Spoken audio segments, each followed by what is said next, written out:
주님 오십니다.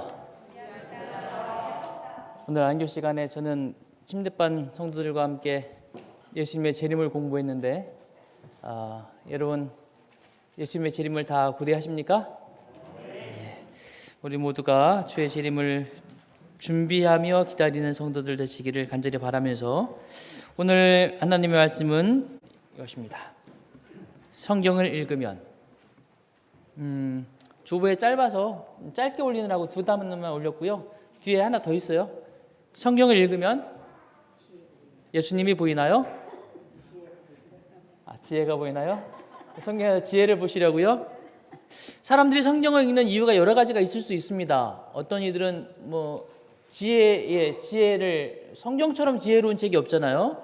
어떤 이들은 세상의 역사를 연구하기 위하여 성경을 공부하기도 합니다.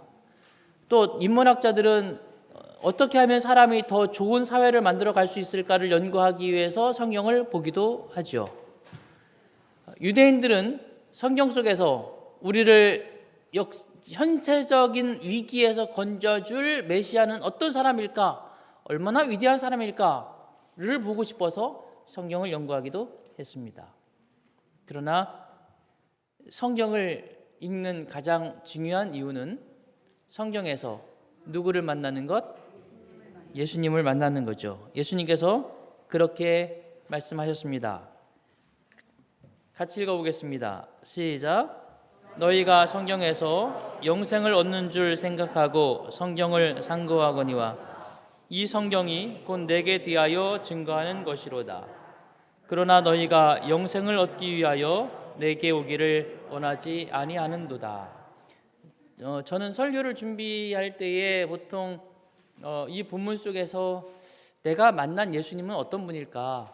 그래서 제가 만난 예수님을 여러분에게 소개하고자 하는 마음으로 설교를 준비하거나 또는 예수님께서 성경 속에서 나에게 뭐라고 말씀하셨는가라고 하는 관점에서 설교를 준비하는데 오늘은 이 말씀 속에서 그보다 앞선 성경에서 어떻게 우리가 예수님을 만날 수 있는지에 대한 오늘은 조금 더 구체적인 이야기들을 나누어 보려고 합니다. 너희가 성경에서 영생을 얻는 줄 생각하고 성경을 연구하거니와 라고 말씀하셨습니다.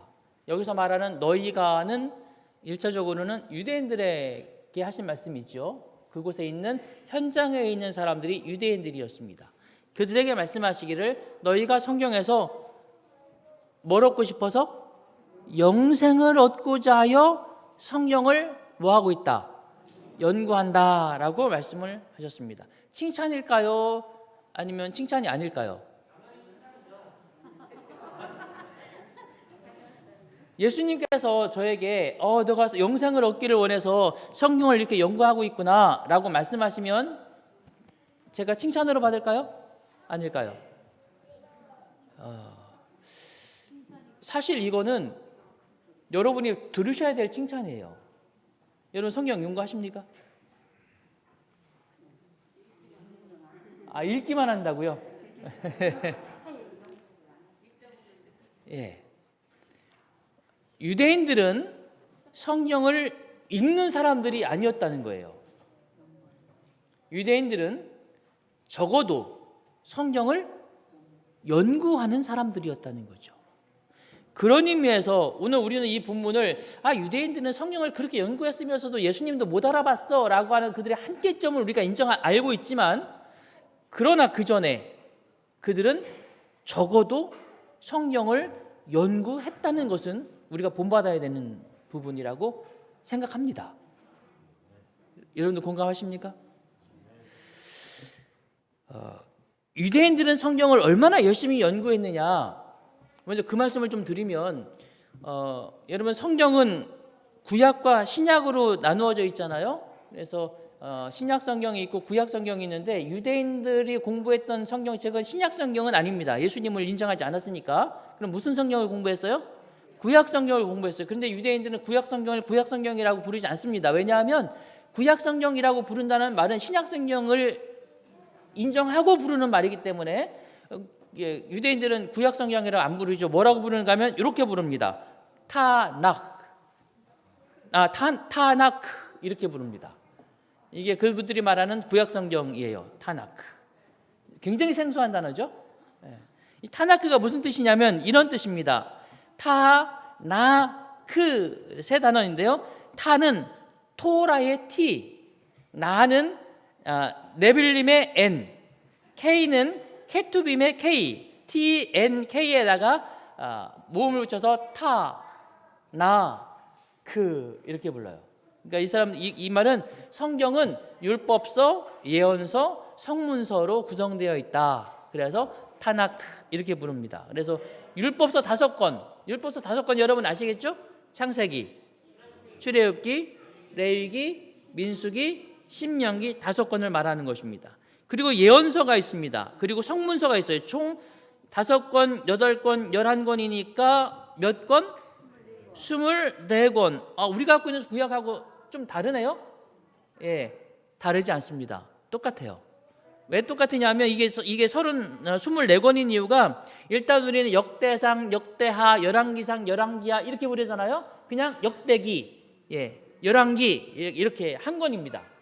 그래서 좀 줄고, 그리고 더 많이 주는 이유는 그 소설 있죠. 호세아서, 요엘서, 아모서, 오바댜서 이렇게 아주 짧은 책들 있지 않습니까? 이런 것들 그냥 한 권으로 묶어갖고 12권의 책을 한 권으로 묶어서 소예언서 이렇게 이름을 붙여놨어요.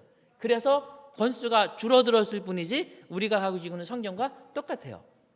어쨌든 그들은 이렇게 타나크라고 하는 구약 성경을 가지고 있고, 이 성경을 정말 열심히 그들은 뭐했다? 연구했다. 얼마나 열심히 연구하느냐? 이 유대인들은 아이를 딱 임신을 하면 어머니가 임신 소식을 듣자마자 제일 먼저 포목점에 가서 아기를 덮어줄 천을 하나 사요. 이거 뭐라고 하나요, 이걸? 뭐라고? 겉싸개? 오케이, 예, 겉싸개. 제가 아이를 관심 없이 키워서, 그런 다음에 그때부터 어머니가 그 천에다가 뭘 하기 시작하는가 하면 술을 넣기 시작합니다. 아이가 태어날 때까지 10달 동안 매일 앉아서 술을 놔요. 거기다가 무슨 술을 놓으면 좋을까요?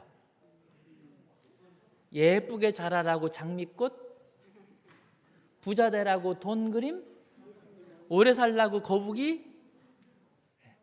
뭘 수놓는가 하면 성경 말씀을 적기 시작합니다. 토라는 창세기, 출애굽기, 레위기, 민수, 신명기잖아요. 특별히 토라에 있는 말씀들 가운데 마음에 와닿는 말씀을 읽다가 마음에 와닿으면 내려놓고 거기다 술을 놔요. 10달 동안 그렇게 술을 놓으면 이 천이 말씀으로 빽빽해져요.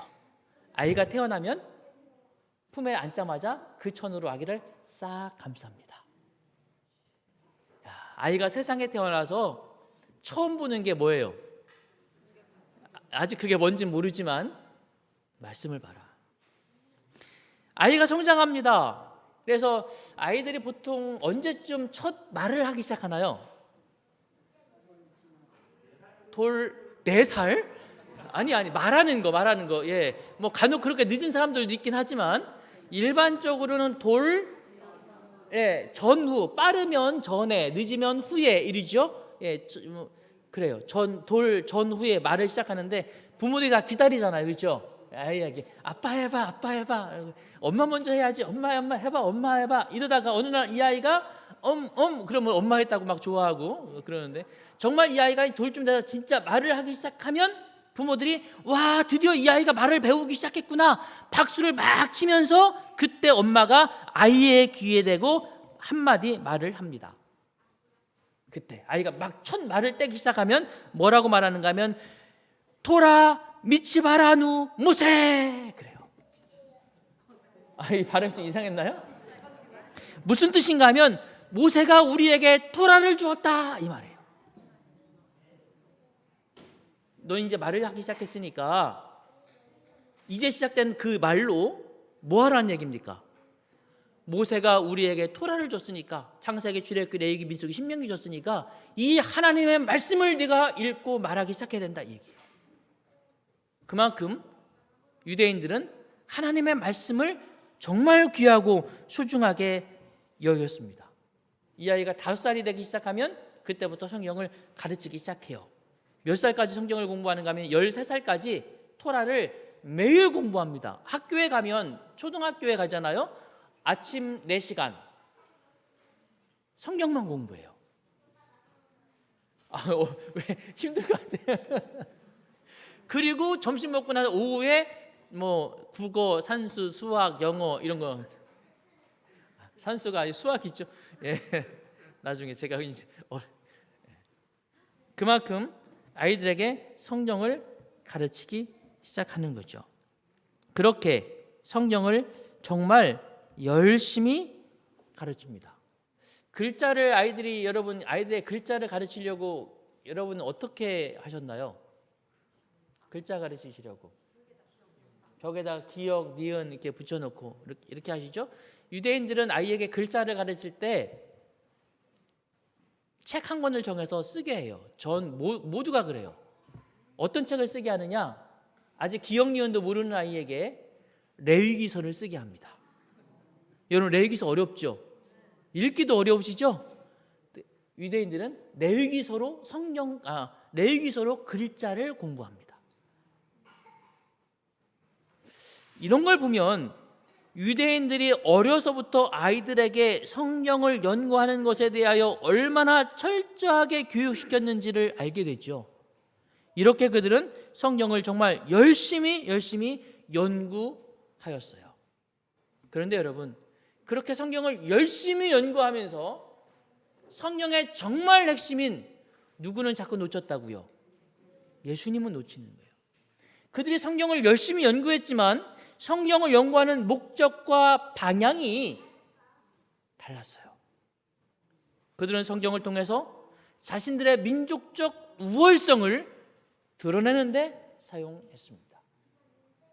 그들은 성경을 연구하면서 자녀들에게 그러므로 우리는 하나님의 선택받은 선민이야 라고 하는 것을 강조하기 위하여 그렇게 했습니다. 그리고 그들은 성경을 연구하면서 그들의 소망 가운데 있는, 언제나 그들이 외세의 침략 가운데 고통받고 살았기 때문에 약속된 메시아가 언젠가 와서 그들을 이 어렵고 힘든 정치적 역사적 상황에서 건져내 줄 것이라고 믿고 그런 메시아를 기다리도록 가르쳐 왔습니다. 그래서 안타깝게도 예수님이 이 땅에 오셨을 때에 성경을 그렇게 연구했는데도 불구하고 예수님을 알아보지 못하는 아이러니한 문제를 발견하게 됩니다. 그러나 사랑하는 믿음의 성도 여러분, 오늘 우리는 하나님의 말씀을 알고 있는 사람들로서 여기 말씀하신 대로 성경은 곧 내게 대하여 증거하는 것이라고 말했고, 그러므로 예수님을 발견하기 위하여 우리도 성경을 연구하는 그리스도인이 되어야 된다고 하는 것은 가장 기본적인 신앙적 삶의 베이스라는 사실을 여러분 꼭 기억하시게 되기를 바랍니다. 그래서 저와 여러분도 성경을 연구하고 성경 속에서 예수 그리스도를 만나는 성도들이 되시기를 진심으로 축원합니다. 성경을 연구한다. 지금 우리가 사용하는 성경에는 성경을 연구하거니와라고 되어 있는데, 예전에 우리가 성경을 외울 때는 너희가 성경에서 영생을 얻는 줄 생각하고 성경을 상고하거니와 이렇게 외웠어요. 예전에는 상고라고 되어 있습니다. 영어에서는 이걸 뭐라고 번역해야 될까? 그러다가 일단 이렇게 적어봤어요. 아주 주의 깊이 이렇게 생각한다. 뭐 이런 의미가 상고라는 의미입니다. 오늘 연구라고 되어 있는데 연구는 무슨 뜻이에요? 연구는 영어로 한다면 research 혹은 뭐 study 뭐 이렇게 번역할 수 있을 거예요. 연구하면 이렇게 뭔가를 알아내기 위해서 막 이렇게 공부하고 발견해내고 찾아내고 이런 의미가 연구라는 의미죠. 좀 더 원문적으로 말하면 연구하다라는 이 말은 에르나오인데, 이 말은 이런 의미를 가지고 있습니다. 찾다, 그래서 발견하다, 자세히 살펴보다, 수색하다, 이런 의미가 연구라고 우리가 번역한 단어의 의미입니다. 성경에서 영생을 얻는 줄 생각하고 영생의 주인이 되시는, 생명의 주인이 되시는 예수 그리스도를 만나기 위하여 우리는 성경을 성경 속에서 예수님을 찾고 발견하고 자세히 살피고 또 뭐 해야 돼요? 수색해야 된다 이 말입니다. 최근에 투르키에서 지진이 발생해서 수많은 사람이 매몰되고 목숨을 잃었습니다. 이제 사망자 수가 3만 명을 넘어서고 있다고 그래요. 정말 안타까운 일입니다. 그런 가운데 무너진 잔해를 헤치면서 생존자를 찾기 위하여 얼마나 많은 사람들이 애쓰고 있습니까? 이게 수색하는 것입니다. 연구한다고 하는 것은 무엇인가를 찾고 더 나은 지식으로 더 나은 것으로 발견해 나가는 것이 연구라고 하는 것이죠.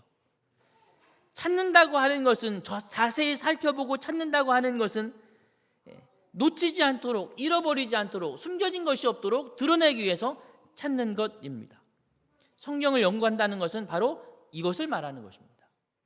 여러분 성경 속에서 예수님을 만나기 원하시면 먼저는 자세히 들여다보는 자세가 필요합니다. 성경을 어떻게 하라고요? 자세히 들여다보라는 것입니다. 물론 작년에 우리는 성경을 1년에 4번 읽는 통독을 했습니다. 그것은 전체를 빠르게 훑어보는 것입니다. 그러나 또 하나의 방법은 자세히 들여다보는 것입니다. 요한복음 14장 15절 너희가 나를 사랑하면 나의 계명을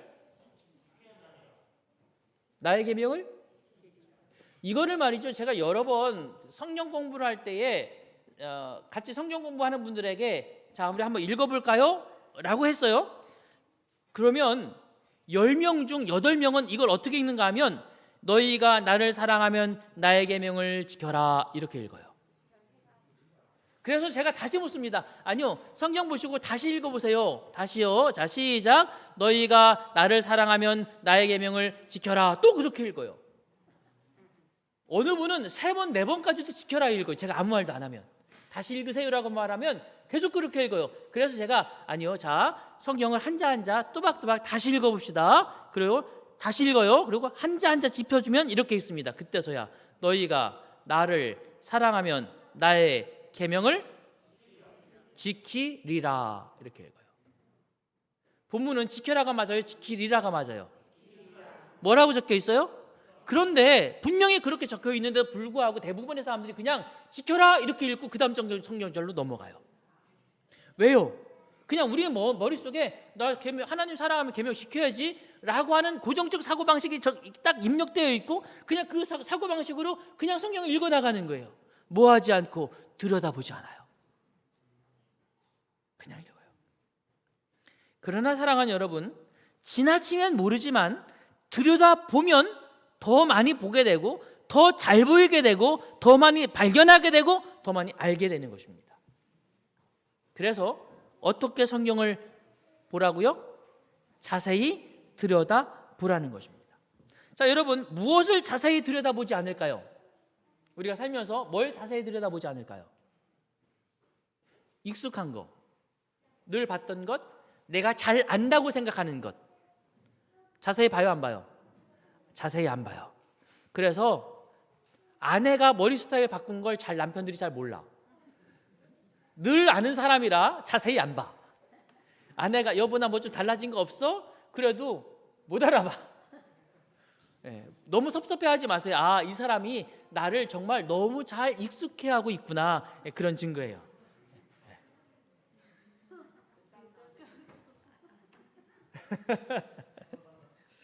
그렇다면 여러분 반대로 무엇을 자세히 들여다볼까요? 뭐요? 잘못한 거. 낯선 것, 새로운 것, 남의 거. 낯설고 새롭고 생소한 것들은 어떻게 하게 돼요?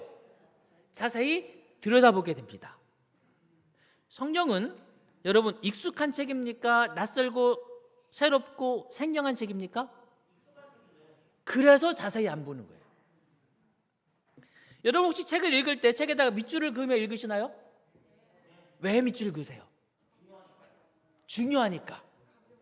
대부분 감동을 받았기 때문에. 대부분 저도 책을 사면 밑줄을 그으면서 읽습니다. 왜냐하면 대부분의 책들을 한번 산 다음에 읽은 다음에 그것을 처음부터 끝까지 꼼꼼하게 다시 읽을 기회가 별로 없어요. 그러니까 중요한 것들 밑줄 쳐놓는 것입니다. 그래서 나중에 필요할 때 빨리 찾을 수 있도록 말이죠. 그런데 성경은 저는 밑줄을 치지 않습니다. 왜 밑줄 안 칠까요? 거룩한 책이라? 아니요, 그렇지 않아요. 제가 성경을 밑줄 치지 않는 이유가 있습니다.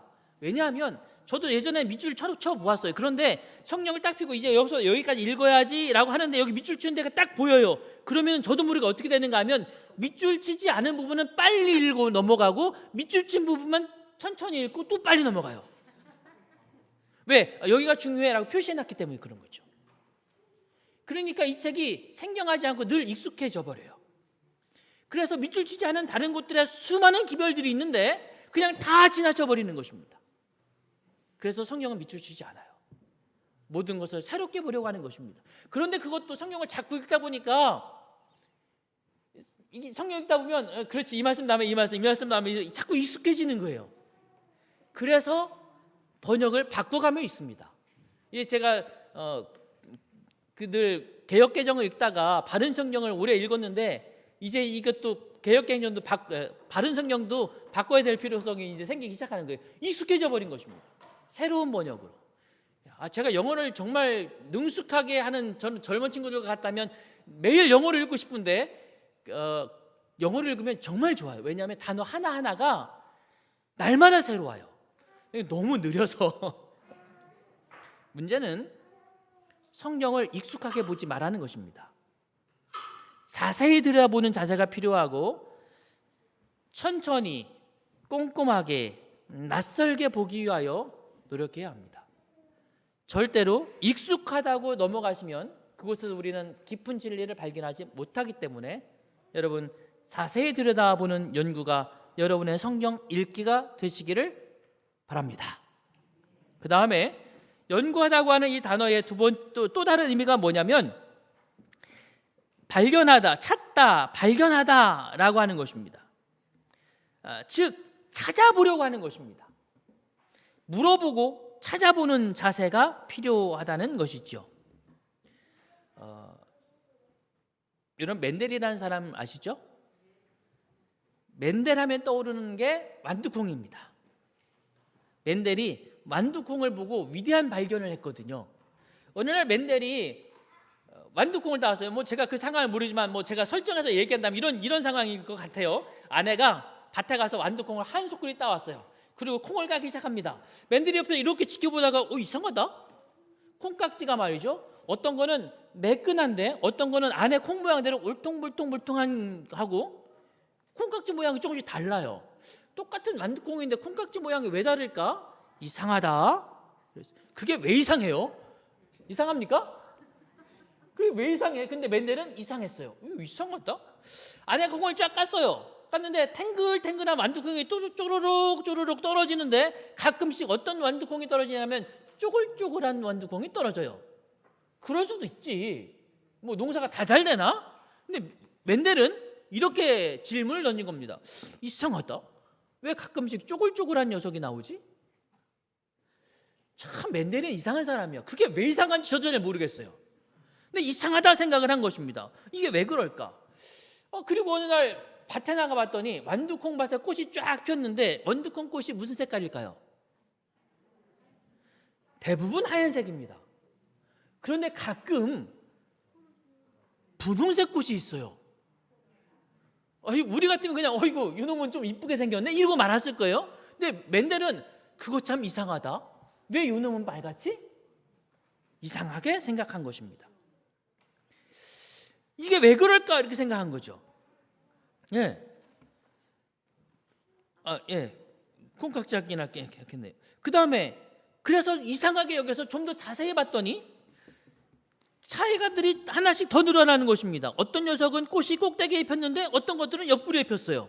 어떤 것은 줄기가 긴데 어떤 건 짧아요. 똑같은 완두콩인데 왜 다르지? 참 특이한 사람이죠. 그게 뭐가 이상할까?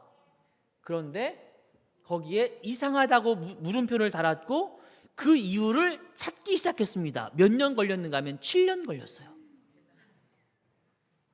그 7년의 연구 끝에 맨델이 뭘 발견했는가 하면 이 식물들에게는, 식물들뿐만 아니라 모든 생명체에는 유전자라는 게 있구나. 유전자라는 게 있구나. 그래서 그 유전이 후손에게 물려지는구나 라고 하는, 오늘 우리는 다 알고 있는 걸 최초로 발견한 사람이 누구냐면 맨델이에요. 그래서 맨델을 유전자의 아버지라고 부릅니다. 그리고 이 유전학이 오늘날 발전하고 발전해서 오늘날은 유전자 지도까지 발견해내고 유전 치료까지 해내는 놀라운 과학으로 발전하게 되었어요. 그런데 이 모든 게 어디서 시작했다고요? 완두콩 보고 그 당연한 걸 갖다가 이상하다? 왜 그럴까? 거기서 시작했어요. 그리고 여러분, 과학적으로뿐만 아니라 오늘 신앙인들에게 있어서도 맨델은 정말 위대한 일을 했습니다. 그 시대에 세상의 과학자들은 다 진화론에 심취되어 있었던 때입니다. 그런데 맨델이 유전자 법칙을 발견하면서 유전자 법칙대로라면 원숭이가 사람 될 수 있어요, 없어요? 이게 안 되는 건데? 라고 하는 걸 맨델이 증명해낸 거예요. 그래서 신앙적으로도 그는 아주 위대한 공헌을 한 사람이 되었어요. 뭐에서 시작했다고요? 완두콩 쭈글쭈글한 거 보고 이상하다고.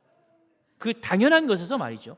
사랑하는 믿음의 성도 여러분, 제가 이 맨델의 이야기를 왜 이렇게 장황하게 하느냐? 우리가 성경을 읽을 때 그걸 하지 못해서 성경을 그냥 습관적으로 읽고 넘어가는 거예요. 왜 그럴까? 왜 그럴까? 베레아에 있는 사람들은 데살로니가에 있는 사람들보다 더 너그러워서 간절한 마음으로 말씀을 받고 이것이 그러한가 하여 날마다 성경을 상고함으로 그 중에 믿는 사람이 많고, 신앙이 자라나는, 베레아 사람들이 신앙이 자라나는 가장 중요한 이유 가운데 하나가 뭐냐면 그냥 성경을 보고 넘어간 것이 아니라 왜 그렇지? 아주 당연해 보이는 것에 대하여도 질문을 다른 것입니다. 지난주에 우리가 말씀을 나누었던 성경 본문입니다. 예수께서 그 누운 것을 보시고 병이 벌써 오랜 줄 아시고 이르시되 내가 낫고자 하느냐? 병자가 대답하되 주여 물이 움직일 때에 나를 못에 넣어줄 사람이 없어 내가 가는 동안에 다른 사람이 먼저 내려가나이다. 예수께서 이르시되 일어나 내 자리를 들고 걸어가라 하시니, 쭉 읽어나가다가 제가 물음표를 여기다 딱 다른 거예요. 이상하다. 왜 그러지? 제가 뭐가 이상했어요? 제가 이상하게 여긴 건 이 사람의 대답이에요. 내가 낫고자 하느냐? 예, 저 낫고 싶어요. 이렇게 말해야 되는데 그렇게 대답을 안 하고 뭐라고 했다고요?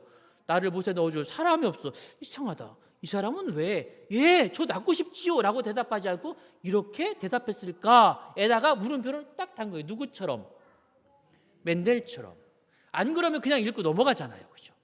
사실 제가 이 부분에다가 물음표를 단 것은 사실 여러 개가 있습니다. 많아요. 맨 먼저 벌써 병이 오랜 줄 아시고 어떻게 아셨지? 그거 당연히 아시지. 그런데 여러분, 바로 그거예요. 콩깍지가 왜 쭈글쭈글해요? 그걸 뭘 물어봐. 당연한 걸. 그런데 그렇지 않다고요. 물음표를 달아보기 시작하는 것입니다. 그러면서 하나님이 어떤 분이신지, 예수님이 어떤 분이신지를 발견하기 시작하는 거죠. 예수님은 아시는 분이시구나. 뭐를 아세요? 내 형편과 내 상황을 아시는 분이구나. 거기서 감동을 받는 것입니다. 아시기만 하시는 게 아니에요. 찾아가서 물어보시죠. 이르시되 내가 낫고자 하느냐? 이거 당연한 걸 뭐하러 물어보세요? 그렇죠? 그런데 예수님 뭐 하셨다고요? 물어보셨어요. 왜 물어보시지? 당연한 걸? 왜 물어보셨을까요? 물음표를 달고 우리가 생각해 봐야 될 것이 한두 가지가 아니에요. 그럼 이 성경절 하나만 가지고 일주일이 갑니다. 누구처럼? 맨델이 7년 간 것처럼. 그럼 여러분, 얼마나 위대한 발견들을 하게 될까요? 그렇게 읽어야 거기서 예수님이 보이기 시작합니다. 예수님은 왜 이렇게 말씀하셨을까? 예수님은 왜 이렇게 하셨을까? 이 사람은 왜 이렇게 말했을까? 여러분, 우리가 성경을 그렇게 발견해 내시는 성도들이 되시기를 바랍니다. 세 번째로 이 연구의 단어의 의미는 수색하다라고 그랬어요. 뭐 하는 거라고요? 수색하는 거예요. 수색은 무언가 감춰져 있다는 사실을 알고 그 안에 무엇이 있다는 사실을 인지하고 그것을 찾을 때까지 찾는 것이 수색하는 것입니다. 지금 많은 사람들이 흙더미에 묻혀 있습니다. 이제 어제 신문에 보니까 260시간 막 이렇게 열 하루가 지나가고 있어요. 이제는 더 지나갔죠. 수많은 사람들이 죽었습니다. 그런데도 튀르키예가 어느 나라인지 아시죠? 전에는 그냥 터키였어요. 이름을 튀르키예로 바꿨습니다. 터키라는 이름이 칠면조라고 발음이 똑같아가지고 이름을 바꿨어요. 뭐 다른 이유들도 있습니다. 그렇게 많은 시간이 지났는데도 불구하고 수색을 멈추지 못하는 것입니다. 왜요? 혹시 누구 한 사람이라도 260시간 만에 구조된 이 아이가 구조되면서 이렇게 말했습니다. 그 안에 저 말고도 여러 사람들이 더 있었어요 라고 말했어요. 그런데 그러고도 5.8 강도의 지진이 한번 또 났어요. 포기해야 돼요? 못하는 거죠. 뭐 해야 되니까? 찾아야 되니까. 그렇습니다. 사랑하는 믿음의 성도 여러분, 오늘 우리가 말씀을 펼치면서 가져야 될 세 번째 정신은 찾는 것입니다. 누구를 찾아야 될까요? 우리는 예수님께서 말씀하신 대로 예수 그리스도를 찾기 위하여 말씀을 펼치시게 되기를 간절히 바랍니다. 내가 오늘 말씀을 보았는데 그냥 역사적으로 이런 일이 있었구나, 성경에 이런 이야기가 기록되어 있네 만 보이고, 오늘 성경을 읽었지만 그 안에서 예수님은 이런 분이었구나, 예수님이 나를 이렇게 사랑하시는구나, 예수님 나에게 이렇게 말씀하시는구나가 보이지 않는다면 수색을 멈추면 안 되는 것입니다. 아시겠죠? 다시 찾아보고 다시 연구하고 다시 바라보면서 예수 그리스도께서 보일 때까지 관찰하고 연구하고 수색하는 성도들이 되어지게 되기를 간절히 바랍니다. 그래서 성경에서 주님이 말씀하신 대로 이 성경이 곧 내게 대하여 증거하는 것이로다 말씀하신 대로 말씀 속에서 여러분 예수 그리스도를 꼭 만나시게 되기를 바랍니다. 그렇게 예수 그리스도를 만나야 우리의 영생이신 그분 안에서 우리가 자유를 누리고 생명을 얻게 될 줄로 믿습니다. 유대의 지도자들은 메시아의 왕국에 관한 선지자들의 교훈을 연구하였으나 그것은 진리를 알고자 하는 신실한 욕망을 가지고 한 것이 아니라 그들의 야심을 뒷받침해주는 증거를 찾을 목적으로 연구한 것이었다. 여러분들 성경을 읽으면서 그래 맞아, 이 말씀은 김 장로가 읽었어야 되는데 이거 읽고 알아볼라나? 혹 이러면서 읽는 분도 혹 있을 수 있어요. 아마 여러분은 그러지 않으겠지만 혹 그러실 수도 있고요. 성경을 읽으면서 그래 우리나라 국회의원들이 성경을 좀 읽어야 되겠네, 여기 이 말씀 봐봐, 이럴 수도 있어요. 유대인들은 성경을 읽으면서 보고 싶은 게 정해져 있었습니다. 선입견을 가지고 보기 시작한 거죠. 그러니까 보고 싶은 것만 보였고요. 진짜 예수님은 보지 못하게 된 거죠. 그래서 마지막으로 말씀드린다면 성경을 읽기 시작할 때에 기도하시게 되기를 바랍니다. 하나님, 저는 이제 말씀 속에서 오직 예수 그리스도를 발견하기를 소망합니다. 말씀 속에서 나에게 들려주시는 예수님의 음성을 듣기를 고대합니다. 주님, 저에게 말씀해 주시고 가르쳐 주세요. 제가 가지고 있는 지혜 다 내려놓게 하시고, 제가 가지고 있는 선입견 다 내려놓게 하시고, 마치 아무것도 모르는 어린아이처럼 성경을 읽으며 관찰하고 연구하고 수색하기를 바랍니다. 그래서 여러분의 말씀 생활이 날마다 주님 안에서 기쁨으로 가득 찬 시간 되어지게 되기를 바라면서 말씀을 마치겠습니다. 이제 함께 오늘 나눈 말씀을 돌이켜보는 시간입니다. 여러분은 오늘 말씀 중에서 내가 성경을 어떻게 읽어야 되겠다라는 말씀을 통해서 느끼신 느낌들이 있으십니까? 말씀하지 않아도 하나님이 아시겠지만 옆에 사람에게 고백함으로 여러분의 결심이 더욱 견고해질 것입니다. 옆에 사람에게 여러분의 간증과 고백을, 결심을 나누시게 되기를 바랍니다.